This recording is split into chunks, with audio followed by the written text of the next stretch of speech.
Welcome to Lessons in Life and Love with Riana Milne, where we show you how to have the positive mindset for success in all life areas, so you can grow beyond difficult transitions and evolve from those challenging moments that may have influenced your past but will not define your future.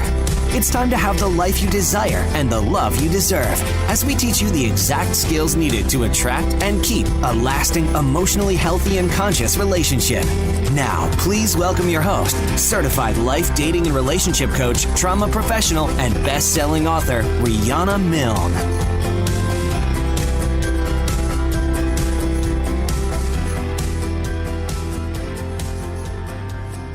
Hello, everyone. Welcome to Show 10. Boy, I feel like I've been doing this for months and we're only on Show 10, but this is a good one, so you want to tune in. This is Lessons in Life and Love, and tonight's topic is why do you attract toxic partners?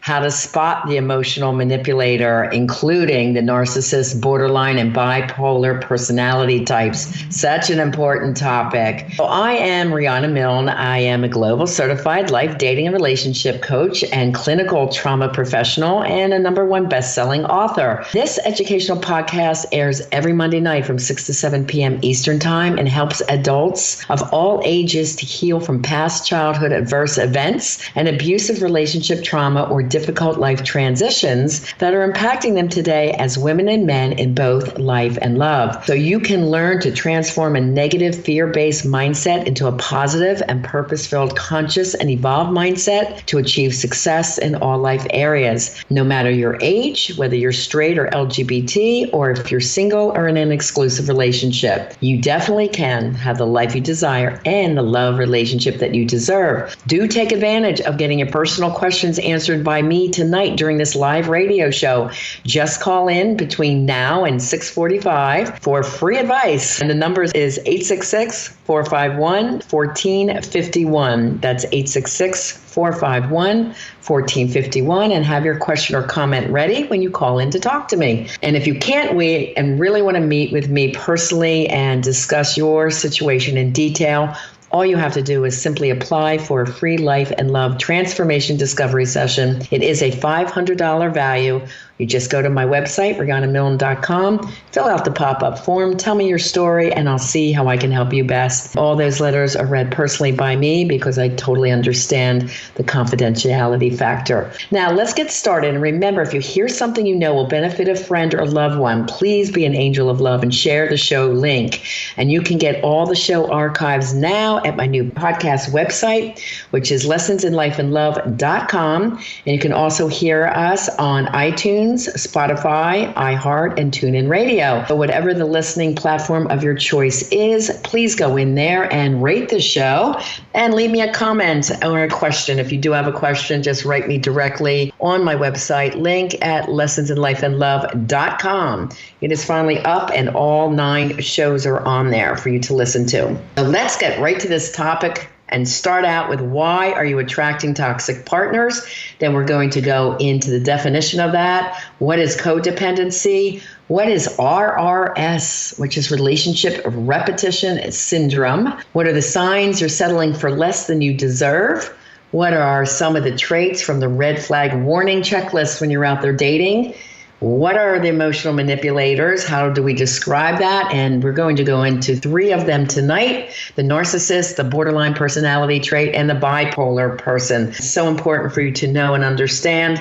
If I can help save you from heartache, that's why I'm here. I love this quote to start with by Begwin Cherie Ranesh. If you depend on someone for your happiness, you are becoming a slave. You're becoming dependent. You're creating bondage. And you depend on so many people, they then all become subtle masters.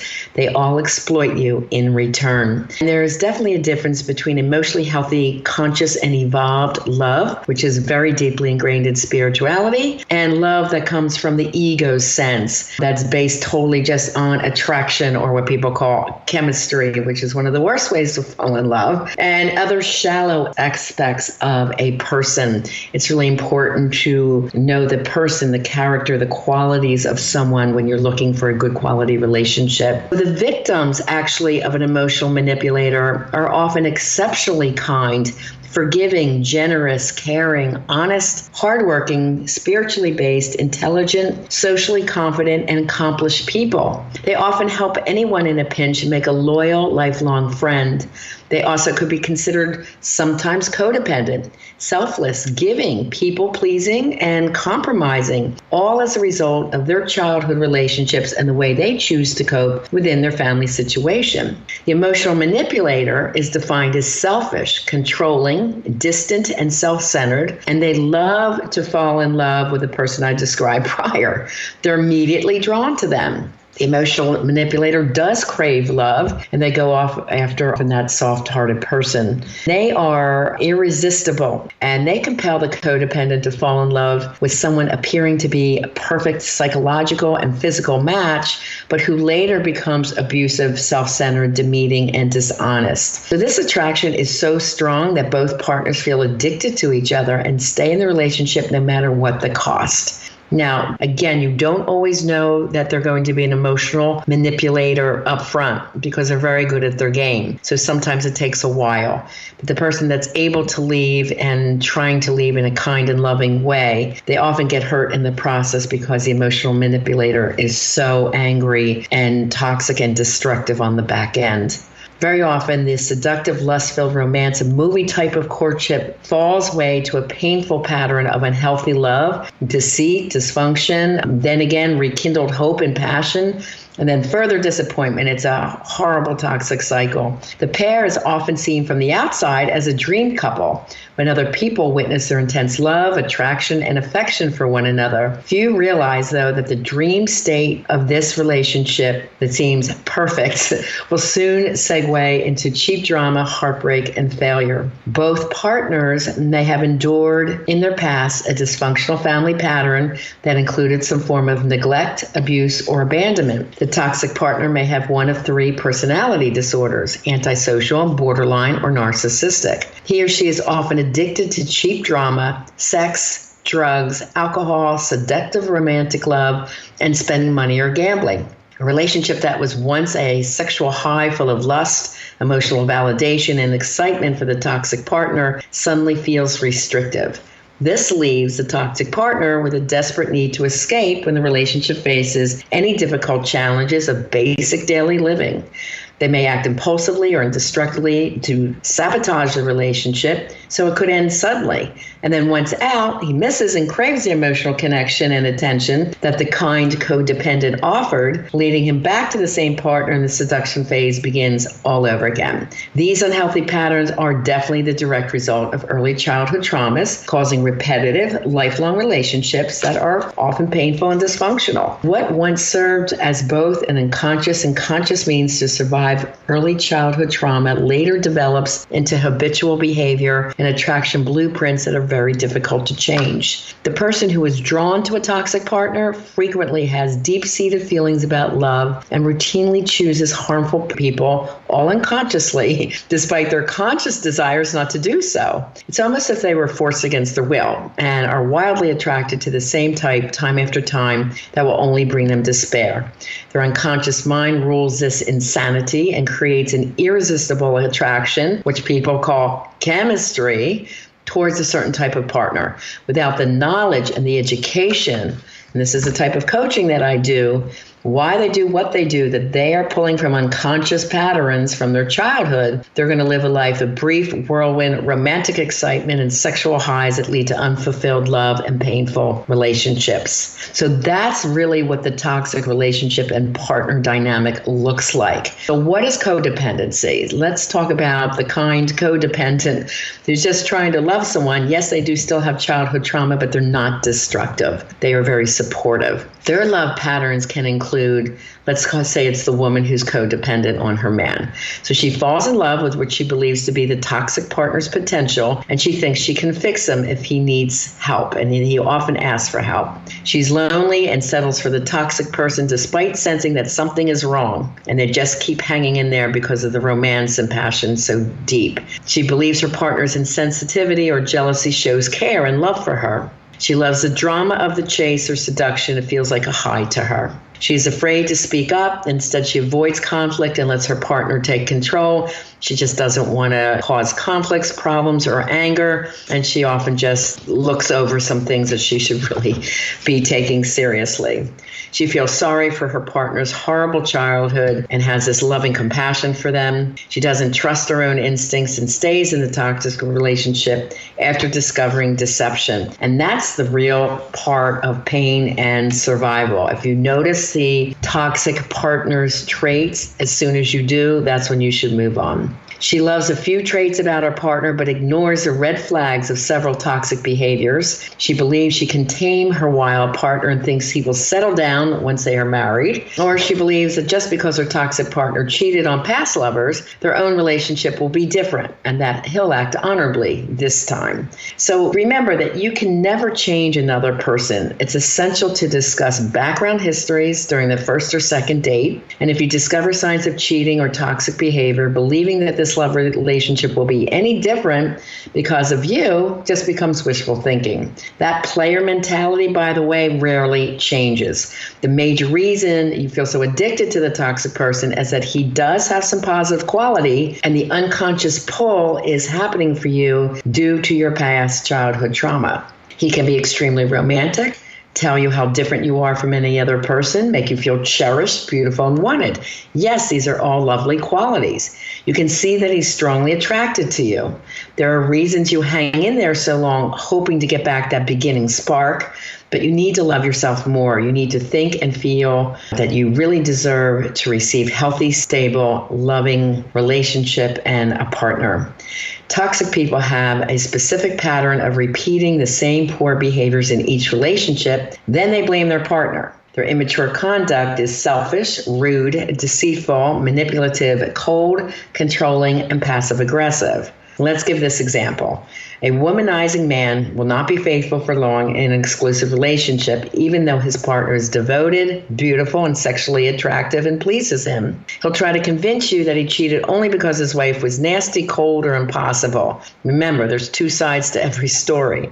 But the saying is most often true: once a cheater, always a cheater, because it defines basic character and value systems, moral codes. So, either you believe in monogamy and being honorable to your partner, or you don't. A woman or man who chronically cheats does so to boost their own ego. So their own lack of self-esteem is coming through when they are desiring someone else and can't speak up enough to you to say, hey, babe, things have got to change here. Maybe our romance is slipping, or our intimacy time is not as much as I would like. Can we do something about it? That's what a mature, emotionally healthy man would do. But the other one would just go out and cheat because he wants more sex. Okay, so if you're being pursued by an unavailable man who is married, engaged, or in an exclusive relationship, it's only going to be a matter of time before he strays on you. Never marry the affair if you had one. And number two, question why you're having an affair with an unavailable man in the first place. You got to look at that. The trust levels are already at zero. You feel totally jealous and insecure each time that toxic person goes out the door, and you are roped into a toxic relationship right there. But you have the ability to choose. They're involved somewhere else. They are not available for an emotionally healthy love, period. Many toxic people lie about the relationship status, claiming they're single when in fact they're married. Unfortunately, this often happens online, and this can often be discovered long after the fact when dating this person. If that occurs, you want to cut your losses and get out right away, because this is obviously deception and you are dating a toxic partner. If you discover the person has adverse legal issues, discuss whether these are past or present events. If he has 3 martinis on your first date within the hour or had several DUIs, there's going to be an alcohol problem. You want to date consciously, meaning that you're aware enough to look for anything and everything that is a warning sign. Ask a lot of questions and listen intently. Watch your date's body language and facial expressions. Inquire about his family background, birth order, his relationship with his parents and siblings, where he was raised. Because if you grew up in an upscale environment, be very wary of those from a lower economic status searching from the good life, and they're hoping to get it from you. That's really important. While dating, don't get romantically involved too soon. You need time to see if any toxic behavior or pattern emerges. It's human nature to desire love, sexual pleasure, connection, excitement, and mutual understanding with your dream partner, of course. But it's also best to wait until you know who you're giving yourself to, and that takes time. The key is to understand that negative attraction patterns can be altered by taking the time to slowly get to know a potential partner in an intelligent and an informed manner. As an aware, evolved, and psychologically healthy person, you can recognize the right partner. And this then, when there's two emotionally healthy, evolved, and conscious people, this can definitely then be a lifelong, nurturing, supportive, and a loving journey. That is the ideal. I love Dr. Seth Meyers' PsyD book. It's called Dr. Seth's Love Prescription, and he talks about relationship repetition syndrome, or what they call RRS. RRS is a repetitive behavioral cycle that leads to the sabotaging of love relationships. You either idealize a partner externally, you try to save the wounded men, sacrifice yourself to prove your worthiness, or chase your desired partner. You're attracted to men who never meet your emotional needs, only later realize he's not good for you. People that often repeat toxic relationships, it happens because of childhood mistreatment, abandonment. I definitely would say abandonment is a big one. Rejection, which is our trauma number 7, under personal trauma, neglect, or abuse. In adulthood, there's an unconscious attempt to recreate and solve and heal the original trauma experience. Several factors lead to this repetition of choosing bad partners, which are fear, denial, an impulsive coping style, and distorted beliefs. And as I'm talking to you about any of this, if you have questions or you think, oh my gosh, I think I'm in a toxic cycle, call me. The number's 866-451-1451. Because I know when my clients come to me, they are wrapped up in this toxic cycle. And I see this quite a lot. And people say, why do I fall in love with the same type of person but different face? That's what we call RRS. So breaking this down further, fear keeps you from good partners and compels you to repeat what you're already familiar with. Past trauma reminds you it isn't safe to love or trust another or to be vulnerable.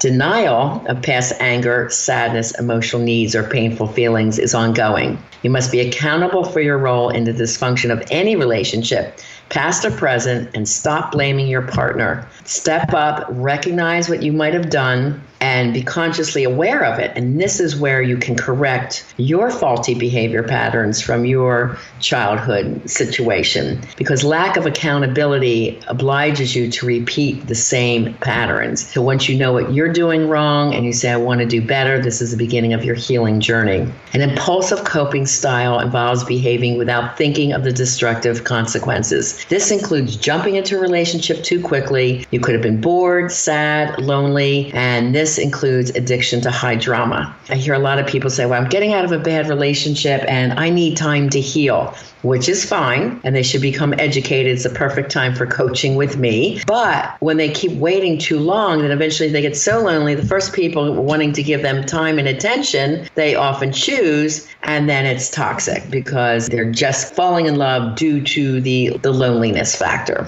Distorted beliefs causes you to be overly attracted to the fantasy of romance and not to the realistic relationship with a responsible, down-to-earth person. Dr. Meyer says the only way to have lifelong love is to stop blaming and focusing on your partner and instead focus on yourself and your own behaviors and your choices, meaning become consciously aware of what you do, what you say, how you write. We talk about this in every show. You want to stop dating someone as soon as you see early signs of potential problems. You know, it used to be back in my day, I'm talking to people now who are dating and they kind of brag, well, I've had a 15-year marriage, I had a 20-year marriage, and then I ask, well, how many of those years were you happy? 3, 4, 6, 5, and say, why didn't I get out when I should have gotten out? But, you know, they stay to help try and raise a family, or, quote, it's the right thing to do. But they often suffer from years and years of emotional abuse, toxic abuse, relationship trauma. And I do see a lot of men and women who were swept up in that pattern. It actually takes more strength to say, I loved you, this was great, but it's just not working out. Bye, good luck, and God bless, and move on so you can both find find new and emotionally healthy love. Most people's core beliefs about themselves are rooted in a negative perception of worthiness or helplessness. Relationship repeaters are people who tend not to feel good enough, and one or both core beliefs as a result of childhood experiences keep arising. How you feel about yourself in general does influence how you feel about your life overall, and seriously influences whomever you choose to date. So if you're emotionally healthy, spiritually grounded, consciously aware, you're going to see a lot, first of all, where you're not going to date someone if you're online. You might choose 1 out of 15. Then once you start chatting and talking, you're going to recognize signs right off the bat. Then on date 1 or 2, when you take coaching under my system, you know the questions to ask to see if they're emotionally healthy and if you're going to be compatible. So a loving partner is one who will focus on your emotional needs, care about your feelings, and respect that his choices affect you in a negative or positive way. That's what a conscious person does. They do what's for the good of all. They do what's good for the team, which is you two as a couple. You must also have faith and believe that you are worthy to give and receive love, that you will find that lasting, emotionally healthy, conscious love. And you have to know exactly what you're looking for. And it is precise. You put all your life spheres together in order, and that's what we do in life coaching first. And then when I teach you the love coaching part, you learn how to have healthy self-love and confidence and know what questions to ask and what your requirements are when it comes to love and a loving partner. Then when you're feeling amazing about yourself and life, you're going to refuse to accept any negative, neglectful treatment of you or towards you. There are some ways to help stop the repeating pattern. First, you're going to slow down the dating process so you can make sound judgments. Take your time. We have something called the 90-day rule, where you date for 90 days or 12 long dates, and you really, really get to know each other a lot in a good amount of time. Around 90 days, people may have an argument or, quote, an issue. I teach my couples only to have an issue, not an argument. And it's okay to respect your partner's opinion enough and them as a person to let them have their opinion. And likewise, you can have your separate opinion. You don't have to think and act alike in every way. You're entitled to different opinions. So you learn different ways to compromise, negotiate, talk through issues, and that's super important. You feel personally balanced yourself and alleviate anxiety and mood changes. There are none. You're feeling wonderful about your life. You're happy. You've already created the life that is wonderful in all your areas, whether it's family, children, career, finances, your home environment. Everything is balanced and feeling amazing. And now you have room for that equally ready, emotionally healthy, conscious, evolved person. Third, keep a journal to monitor your feelings and have a sponsor or a coach to tell you honestly if you're going after the wrong person and help you to make better choices. Have realistic expectations and don't obsess about the romance factor. Each person should have a full positive life and stay healthy and emotionally functional and productive before they meet you. It's not like they're looking to meet you to have the life they finally want. You will be the icing on the cake of an already amazing life. And the last is you know how to self-soothe and possess strong coping skills so that you don't become overly dependent on anyone. Maintain your ongoing healthy and nourishing activities that will keep you balanced. And it's two balanced people that make a wonderful relationship. There's signs that you're settling for less than you deserve, and we're going to go into that next. I love this quote from H. Jackson Brown Jr. Choose your life mate carefully. From this one decision will come 90% of all your happiness or misery. Oh my God, that's so true, isn't it? I wish I knew now what I did not know in my 20s and 30s. It's okay. I'm helping you all learn this stuff so you can change your life and have healthier relationships as well.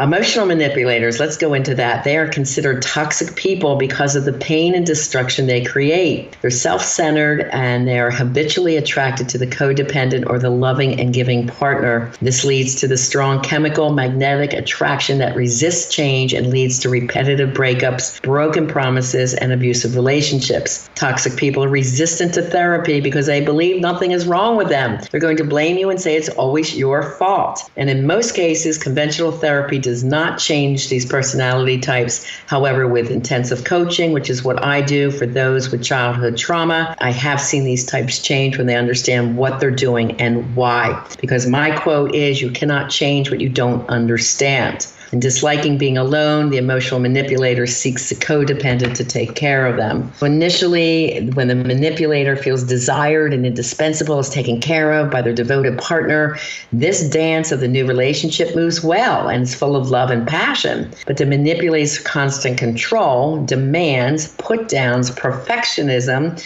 and abuse leads to a severe imbalance and then often a backlash from the codependent person. This then leads to a deeper need to control, pushing the manipulator into a tantrum of raging anger. This is when these relationships fall apart. Manipulators are repelled by their own personality type and find there's simply no chemistry. If they're meeting someone while they're out dating, they definitely go for who they perceive is weaker and super loving. When he meets the female, the opposite personality type of himself, the manipulator feels huge infatuation, chemistry, sexual attraction, and electrifying love that's intense and addictive. And then they create this dependence on one another. The romantic phase where they can't be without each other keeps them returning to the relationship after many breakups. And when the breakup occurs, the love addiction causes physical and psychological withdrawal. Love addiction is said to be as potent as addiction to cocaine, and severe emotional pain. So loneliness, fear, anxiety about the future, craving their love object, all overtake their will to stay away. Consciously, the codependent know their partner is bad for them, but the addiction becomes a constant battle to try and stay away from them. Eventually, they break their own promises to move on, and too often they choose to return to that lover, looking for that beginning stage where they felt so nourished and cherished. Both these roles, whether they're codependent or the emotional manipulator, are often fixed and very resistant to change and can be lifelong until you go into intensive coaching. When the codependent questions their role or displays the backlash against the control and anger of the emotional manipulator, these relationships then fall apart.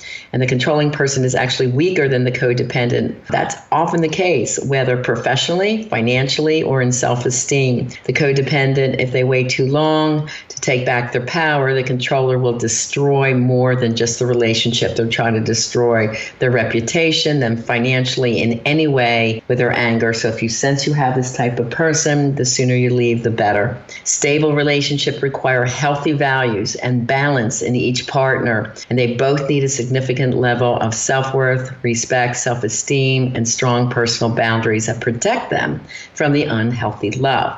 Okay, so we are going to a brief break. You are listening to Lessons in Life and Love on Bold Brave Media Global Network. Our resources at JobsAnnex.com will help each applicant construct an award-winning resume, an eye-catching cover letter, and key interview questions to ask in various types of interviews. Best of all, it's free. JobsAnnex.com. That's JobsAnnex.com. Hey, we're back. Welcome. You are listening to Lessons in Life and Love, and I'm your global life and love coach, Riana Milne. So thank you for being with me tonight. I hope you're learning a lot. This is such important stuff because so many people enter these toxic, repetitive relationships that really, really break their heart. So I am trying to change the way the world loves, one listener at a time. So let's keep going on why you're settling for less than you deserve. Sometimes people do try to talk themselves into a relationship because they feel lonely and they're afraid that no one better will come along. This is definitely living in a lack mentality. And my coaching is really around positive mindset for success, knowing that the world is abundant, knowing exactly who you are and getting your life in a very positive light. And then you go out and date. And you're dating from a huge sense of strength. But here's some signs that you're settling for less than you deserve. What I'm sharing with you tonight is all from my book, Love Beyond Your Dreams, Break Free of Toxic Relationships to Have the Love You Deserve, the #1 bestseller in couples therapy and women and spirituality, and #2 in psychology on Amazon. It can be bought there. You can get sample chapters at my website, rianamilne.com, for this book and its sister book, Live Beyond Your Dreams, From Fear and Doubt to Personal Power, Purpose, and Success. And they are meant to go together because one's about life and one's about love. And they are very good books. They're both rated 5 stars. If you do read them, please be a love and give me a comment on Amazon. I truly would appreciate it. So signs you're settling for less than you deserve. You see a person's potential, but he has to be fixed, rescued, or seems overly needy. You see a lot in common, but you're neglecting obvious concerns or differences. You find that they are very fun and sexy, or they own a big home and a fancy car and you're falling in love with that dream, the lifestyle, or has some other quality that you're focusing on, but deep down your intuition tells you something's wrong. Either he's overly outgoing, seeking attention with flirtation of the opposite sex, he's selfish or arrogant or controlling, or comes and goes at his own whim, and you don't want any of that. Your date is emotionally unavailable, meaning engaged, married, separated, or in the process of divorce. These are all types to stay away from. Or they're recently out of relationship and they're just looking to date around and don't want anything serious. And they'll probably say, I don't really want anything serious, and don't think you're going to change that type into your exclusive partner. You don't want to be alone, so you overdo and emotionally chase a man to try to make this relationship work for you. You ignore your instincts that things are wrong because he rarely contacts you, which we call ghosting. When he does, it's for sexual reasons only, which we call a booty call. And you don't want any of that. I mean, that's going to only push your self-esteem totally into the toilet. You keep forgiving his poor or neglectful behavior and provide him numerous chances to prove that he cares for you, and he always falls short. So why are you there? As soon as you create space, the law of attraction, which we did 2 weeks ago, will create the love that you desire and deserve. But you have to get rid of the losers, to be honest with you, and toxic people that are not going to bring you the love that you desire. Now, I'm going to go into some of the red flags checklist that I received from David Steele from Relationship Coaching Institute. He was my coach, and I went for both singles and couples coaching in 2009 and 10 for about 2.5 years. And I also did the docuseries with him called Radical Dating, Finding Lasting Love Over 40. And he's had some amazing work in his collection. He has a huge collection of worksheets for us coaches, and this was one of my favorites. So I'm going to go into a few. There's 35 of them, so we don't have time for all of them, but here's a few that you should know. First, those signs of addiction: gambling, sex, food, alcohol, drugs, spending. Is a workaholic. He would describe these behaviors as normal or not a problem, but they seem excessive to you. Listen to your intuition. Even worse, they may brag about his high sex drive. If they do, run fast, especially on the first or second date. They work harder than most to provide. It's not that providing is a bad trait, but it stems on the workaholism and they don't have any time for you, then that's going to be a problem. You witness impulsivity, secrecy, lack of control with saving or spending. There's constant irresponsibility, immaturity, or childlike behavior, including the need to break social rules. They feel the rules aren't for them. He's easily frustrated and then blames you or another, or you witness rage directed towards another. He seems to control or talk down to others, inflating his ability to control either coworkers, employees, clients, people that serve you. He just comes off as arrogant. He talks emotionally cold, distant, and aloof. This is how he acts towards you. Has trouble looking at you when you talk, or is busy looking around the room for others to spot why he's with you. He still talks about an ex-lover with sadness and yearning for their relationship. You see signs of a lack of integrity in financial matters or when he deals with others. He is negative, judgmental, compares himself to others as being better than them, or tries to one-up you. He lacks concern over things that matter to you, saying they're not a big deal, and he's always trying to be better than you. He takes no responsibility for his actions. He will not apologize, show remorse, or any sense of guilt for his wrongdoings. He won't self-examine or admit fault or consider your suggestions or feedback. He breaks promises. He's often late, changes his mind, or twists your words, trying to make you believe something else from what you know is factual and true. He will often blame you and do what we call negative false assumptions, assuming you're doing this, this, and this, convince you it's absolutely true. You could say anything, but you're there, that's absolutely not true, and they're still convinced that it is. His self-description is not the truth, and he tells lies about who he is or his status and his career. There's often a lot of complaints in his career as well. He can't be responsible enough to do a good job in his career. He constantly creates drama with you or others because his behavior is inconsistent. He's self-centered, talks about himself a lot, talks over you when you try to share your opinion because your opinion doesn't matter, or he gets loud and yells at you to, quote, be heard, unquote. When angry, he shuts down and refuses to communicate for days. He won't take your calls, emails, or respond to your texts, making you feel punished and ignored. You find yourself falling for what you see as his potential, or try to change him into what you want and seeing for real who he is. You may be able to invoke a temporary change, but trust me, it won't last long. Now, these are just a few of the 35 warning signs to look for. If you want the rest of them, you have to coach with me because we watch for all of this now. It's really, really important to watch. Okay, it's easy to become a victim or prey to this type of individual if you aren't careful choosing who you want in a partner. Choice begins by clearly defining your desires, wants, needs, and requirements in a future partner. And once defined, you'll compare every date to that well-memorized list that we created together. If they fall short, you easily can move on. You are not tied up in the outcome because you are being very consciously aware from the first moment. And when you can live by your created list of desired qualities and requirements, wants, and needs, you're going to see a lot of one-and-done dates. We expect that. You must date a lot of people to discover exactly what you want and find that person and refuse to settle for less. And once you see a warning sign or a few, or witness a lack of integrity in his character, or there's lies, you won't want to waste any more time on this person or go for a second date. Now, we're going to go into the types of toxic people, and there are 19 of them in my book. So we're going to hit on some of the top 3, I would say most popular because they are the most hated people, the most toxic people, very difficult. So the first one falls under the personality disorders: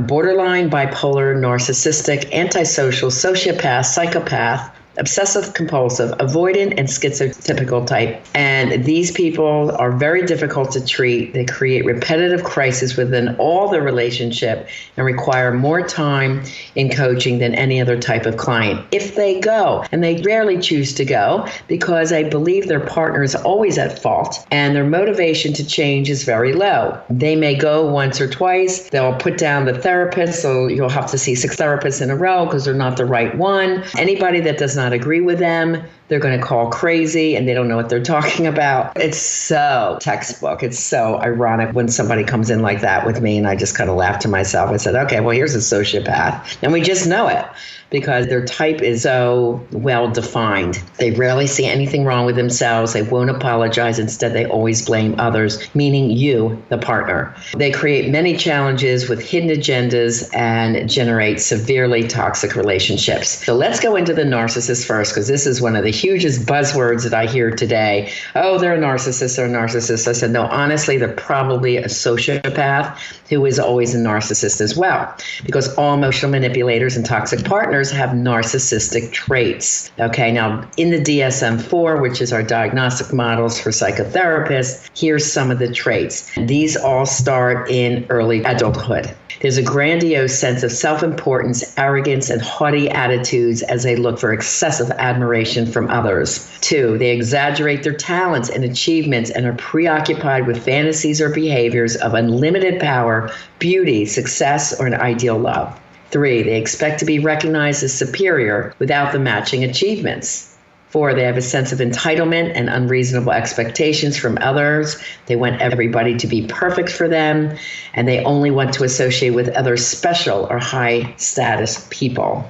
They take advantage of others to achieve their own gain. So that could be financially, lifestyle. They are like parasites. 6, they lack empathy towards another's pain and refuse to recognize or identify with the feelings and needs of others. 7, they're often jealous of others and think others envy them. Now, if your partner shows even half of these traits, you have a narcissist on your hands. They're generally selfish, self-centered, vain, materialistic, self-absorbed, and worry only about themselves and lack empathy towards you. They're never able to love another person or themselves because they're conceited, selfish, proud, and aloof. However, mild narcissism can be healthy because it allows a sense of personal esteem and lets you know that you should be valued and important to your partner. When you possess healthy self-esteem, a high level of confidence, or mild narcissism, you can still become successful business people, artists, entertainers, and trainers. Many famous people and actors are considered mild narcissists without being harmful to other people. They simply have high sense of self and don't meet the DSM-4 criteria for the personality disorder. These light narcissists do meet their partners and loved ones' emotional needs. They are able to share and give to others and can stop their self-focus when necessary. They're not harmful towards another. That is the big difference. And they're able to take responsibility for their mistakes. They do apologize and learn from hurtful behaviors. They do monitor their self-centered traits, using them to achieve rather than to hurt others. So very many of our leaders are mild and healthy narcissists. So the diagnosis for NPD, which is a narcissistic personality disorder, include the following: extreme selfishness together with an excessive and constant need to be admired, adored, praised, and appreciated. Relationships are one-sided. They never apologize nor accept responsibility or blame and think of themselves as the superior partner. Generosity is shown only when they feel personal gain will come from it. There's limited empathy towards others and greater concern with self-love or personal advantage. There is bragging, exaggerating, and the belief that they are an expert in most things, as well as being gifted and superior in their thoughts and ways. Their glory, status, perfection in their partner, fame, or prestige is consistently and addictively sought out. Others are degraded and their own accomplishments are seen as superior.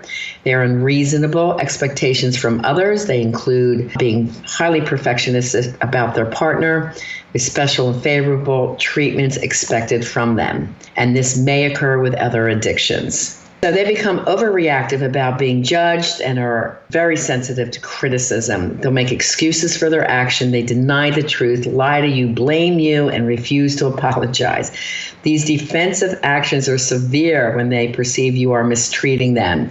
And if you're imperfect, you better watch out. You better be perfect looking, acting, or the perfect sex goddess, or they cannot tolerate it. They act smug, defiant, judgmental towards you or your actions, hurting you with their passive-aggressive anger. They don't recognize the extreme degree of harm caused by their actions, nor can they stop or regulate what they do. They deny failing to take responsibility for this destructive behavior. Their needs will always override those of their partner. He will almost always be blamed for their perceived pain, and they caused it themselves, or you were the damaged party. The studies last showed, when I did this, that 16% of mental health clients are diagnosed with NPD, and up to 75% are men. The diagnosis is found equally in all professions, social, economic, and ethnic classes. They do hide their true self, which causes them constant anxiety, shame, and desperation. But initially, they present with charm, confidence, and charisma. And this is why so many people fall in love with a narcissist. Many do go on to become top politicians, top executives, and famous sports figures. The covert narcissist hides their traits and come across as normal and altruistic. They could be considered an expert, a leader, a spokesperson who does gain from their heightened status, but these types often seek admiration and control over others also. The worst type of narcissism is called malignant. People with malignant narcissism are paranoid, they doubt loyalty, and are actually killers within our society, like Hitler, Saddam Hussein, and Stalin. They are aggressive, controlling, manipulative, and self-obsessed. They create a new system of right and wrong and justify being harmful to others while trying to convince society their way is the right way. And they're good at it, aren't they? They may also become physically, sexually, and emotionally abusive. So the kindest and most productive narcissists are those who produce society's best achievements, are gifted leaders, have a great many followers, and can motivate and inspire others. They possess far-reaching vision and purpose and are often spiritually based. Keep in mind there's different levels of narcissism, and you don't want to group everyone into one category. The second we will go into is the borderline personality disorder, BPD. This to me is one of the most damaging, and it's the most persistent pattern of unstable personal relationships, self-image, severe impulsivity. A lot of addictions are from this personality type, and this begins in early adulthood. This disorder would be diagnosed in the DSM-4 if half of these traits exist, and I'll go into 9.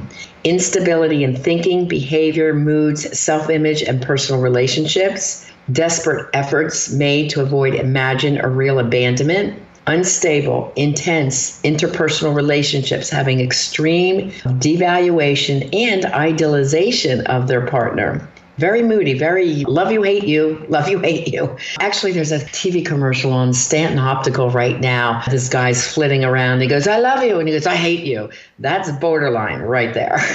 I don't know why they use that character to advertise a product, but they are. Okay, persistent, unstable self-image, self-damaging impulsivity in the areas of sex, spending, binge eating, substance abuse, and reckless driving. Self-mutilization, gestures or threats of suicide, and frequent sabotaging of relationships, intense mood swings, irritability and anxiety, inappropriate and intense rages and tantrums that are hard to control, paranoia, and chronic feelings of emptiness. There's also very pervasive thought patterns. They think these things, whether consciously or unconsciously, they will not voice them to you, but they will feel them. I must be loved all the time to feel worthy. I have no control over my emotions. No one cares for me as much as I care for them. I fight back and become bad if somebody wrongs me. I expect and can only be happy when I find that perfect, all-giving person to love me and take care of me unconditionally. You should be blamed and punished if you are bad. I must be completely successful to feel worthwhile. So the borderline transfers their own negative feelings and behaviors onto their partners, leaving the partner with a feeling of walking on eggshells. They criticize and blame their partner for the imagined offenses. They believe if they act out, you caused it, and therefore it's your fault. They did what they had to do. Nothing you can say or do can fix this. Everything you suggest triggers an angry and negative response. The borderline fears love and intimacy because it makes them feel vulnerable. They constantly test the degree of the love that you have for them. The personality is split between needing and craving love and the fierce need for control and independence. They fear abandonment and often become enmeshed with their partner, meaning they love too closely, and they'll then seek a way to sabotage a relationship. They struggle with their own identity as well as having the narcissistic tendencies that strip away empathy for others. They don't have it. They use seduction or manipulation to meet their needs, but once they get too involved or enter a commitment such as marriage, they feel overwhelmed, sabotage, or will leave the relationship. If they feel criticized or suspect you don't love them, worship them, or committed enough to them, this sparks the rage of abandonment and personal meltdown. They're out to destroy everything in their path, and they will find the most hurtful way to punish their partner, destroying the very love that is most important to them. And this leaves the partner being very bewildered and, of course, very hurt. Now, there's a lot more in this section on the borderline. Bipolar, briefly, because we are running out of time already. There's manic and depressive. With manic, it has to last 7 days. You're going to see a lot of impulsivity, risky conduct, could involve spending, sexual promiscuity, racing thoughts and actions, overinflated feelings of importance or greatness, minimal sleep, talks too fast and too much, easily distracted, shifting rapidly amongst many topics, and intense focus on one goal-oriented activity. Now, the major depressive episode should occur 4 of these over a 2-week time period: loss of energy and extreme fatigue, chronic excessively sleepy, inability to focus, feeling sluggish or restless, recurrent thoughts of death, planned or attempted suicide, significant weight loss or gain. These relations are also very difficult, especially if treatment is refused.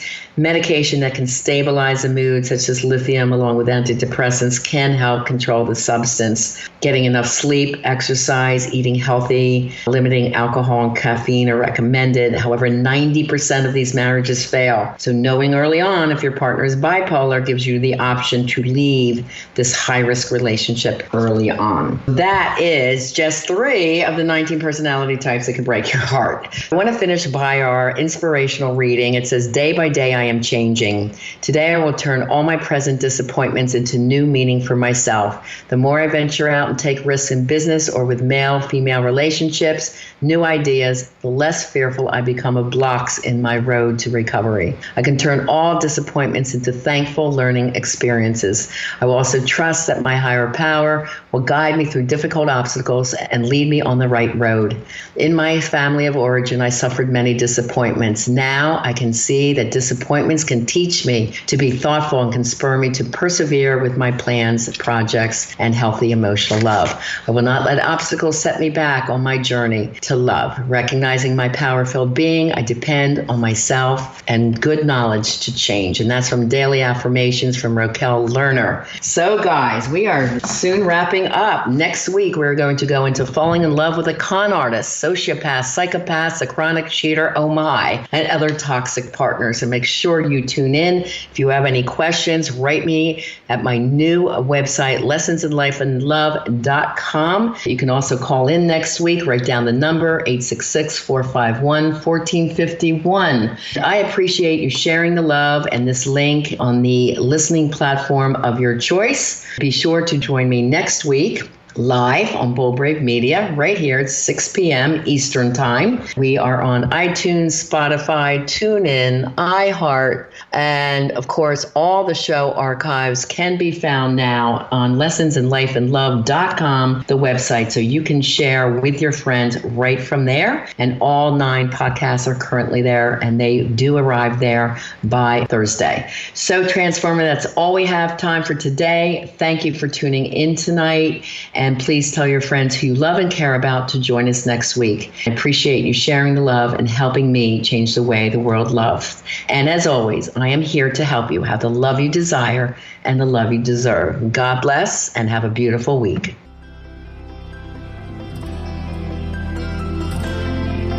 We want to thank you for joining us on this episode of Lessons in Life and Love with Coach Riana Milne. Your personal journey of life and love transformation has only just begun. Go to RianaMilne.com for more resources. And if you're really ready to take action to improve your life or love situation, apply now for a free Life and Love Transformation Discovery Session with Riana, a $500 value. Just contact Riana with your questions and to tell her your story at RianaMilne.com. And remember, it's time to have the life you desire and the love you deserve.